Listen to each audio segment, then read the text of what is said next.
क्या आप जानते हैं मथुरा की कृष्ण जन्मभूमि कितनी बार टूटी और कितनी बार उसे बनवाया गया? श्री कृष्ण जन्म स्थान विवाद की खबरें तो आप बार बार सुनते ही होंगे, लेकिन विवाद है क्या, आप जानते हैं? इस वीडियो में हम श्री कृष्ण जन्म स्थान से जुड़े सभी सवालों को एक एक कर खंगालेंगे। हम पलटेंगे भारत के स्वर्णिम इतिहास के उन पन्नों को जिसे मुगल काल के काले अध्याय से छिपाने की भरसक कोशिश की गई, और ढूंढेंगे सनातन सत्य से जुड़े तथ्यों को।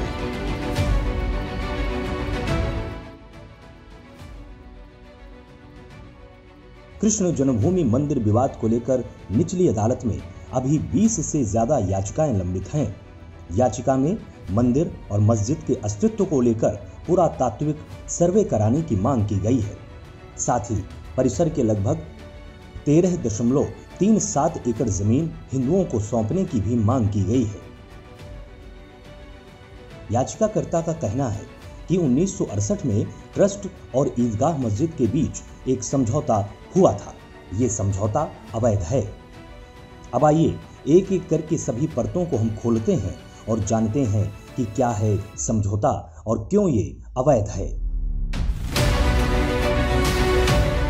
ये वो दौर था जब दिल्ली पर औरंगजेब का शासन था। जब भी औरंगजेब दिल्ली या आगरा में होता था, उसे दक्षिण पूर्व से आसमान में एक तेज रोशनी दिखाई देती थी।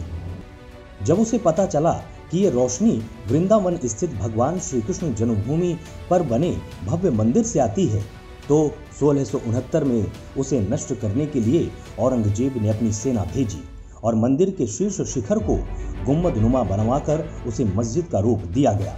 ये ईदगाह और मंदिर विवाद का वो तथ्य है जो कोलकाता की एक मैगजीन कोलकाता रिव्यू में 1870 में उस वक्त के मथुरा के कलेक्टर F.S. ग्रासे के आर्टिकल में छपा था। 1860 से 1890 तक मथुरा का कलेक्टर रहे F.S. ग्रास ने औरंगजेब और बाकी आक्रांताओं के आक्रमण के पूरे तथ्य अपनी किताब mystical land of Lord Krishna में विस्तृत रूप से लिखा है। ग्रासे ने लिखा है कि औरंगजेब कृष्ण जन्मभूमि मंदिर की भव्यता से चिढ़ता था, इसीलिए उसने मंदिर को नष्ट करके उसके खंडहर के शीर्ष पर मस्जिद बनवा दिया, जिसे आज ईदगाह मस्जिद के नाम से जानते हैं। इस बात का जिक्र जेम्स फर्गुसन ने अपनी किताब history of Indian and eastern architect में भी किया है, और मंदिर के 4 मंजिल इमारत को ऊपर से 2 हिस्सों में काट दिया गया। काटी गई छत पर औरंगजेब ने एक मेहराब भी बनवाया ताकि औरंगजेब अपनी मथुरा की यात्रा के दौरान वहां नमाज पढ़ सके। 1670 में औरंगजेब ने यहां खुद नमाज पढ़ी थी, जिसे आज ईदगाह कहते हैं। इतिहास के पन्नों को अगर पलटते हैं तो जो साक्ष्य सामने आता है उससे साफ पता चलता है कि मथुरा कृष्ण जन्म स्थान मंदिर का आक्रांताओं ने 3 बार विध्वंस किया और भारत के ओजस्वी सनातनियों ने 5 बार इस भव्य मंदिर का निर्माण करवाया। ग्रासे अपनी किताब में आगे ये भी लिखते हैं कि मंदिर की भव्यता से चिढ़कर सबसे पहले गजनबी ने इस पर आक्रमण किया था। साथ ही शहर के सैकड़ों मंदिरों का उसने विध्वंस किया था और भगवान श्री कृष्ण के सोने चांदी की मूर्तियों को लूटकर अफगानिस्तान ले गया था। F.S. ग्रासे ने ये तथ्य जहांगीर शासनकाल के इतिहासकार अब्दुल्ला की किताब तारीखे दाऊदी के हवाले से लिखी है। दूसरी बार इस मंदिर को सिकंदर लोदी ने 16वीं सदी में इस मंदिर को नष्ट किया।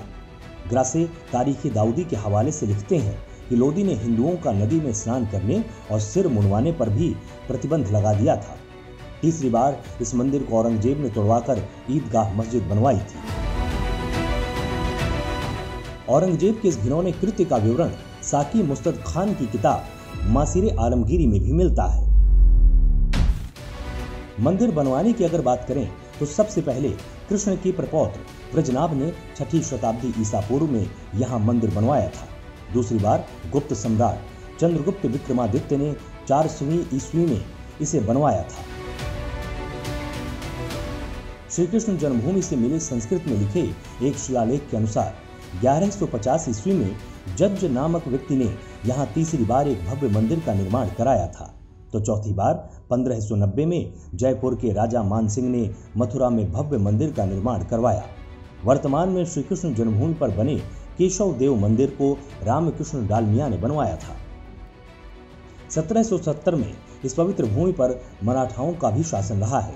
फिर 1803 में इस पर अंग्रेजों का कब्जा हो गया। 1815 में अंग्रेजों ने श्री कृष्ण जन्मभूमि की 13.37 एकड़ की जमीन राजा पटनीमल को नीलाम कर दी। मुस्लिम पक्ष उस समय राजा पटनीमल के मालिकाना हक पर आपत्ति जताते हुए कोर्ट पहुंचा था, जिसे कोर्ट ने खारिज कर दिया था। 1944 में राजा पटनीमल के वंशजों ने इस जमीन को मदन मोहन मालवीय समेत 3 लोगों को बेची, जिसका 13,400 रुपए का भुगतान व्यवसायी जुगल किशोर बिड़ला ने किया था। 1951 में जुगल किशोर बिड़ला ने श्री कृष्ण जन्मभूमि नाम से ट्रस्ट बनाया और पूरी जमीन भगवान श्री कृष्ण को समर्पित कर दी। ये ट्रस्ट 1958 में श्री कृष्ण जन्मस्थान सेवा संघ और 1977 में श्री कृष्ण जन्मस्थान सेवा संस्थान नाम से रजिस्टर्ड हुआ। 1968 में श्री कृष्ण सेवा संघ और ईदगाह मस्जिद कमेटी के बीच एक समझौते के अंतर्गत मस्जिद की जमीन का अधिकार ईदगाह मस्जिद कमेटी को दिया गया। मंदिर की भव्यता के बारे में 1650 में मथुरा आने वाले फ्रांसीसी यात्री कैवर्नियर ने लिखा कि बनारस के बाद भारत का सबसे प्रसिद्ध मंदिर मथुरा में है। वहीं इटली के यात्री मानुची ने लिखा कि मंदिर के शीर्ष पर लगी सोने की छतरी को आगरा से भी देखा जा सकता है।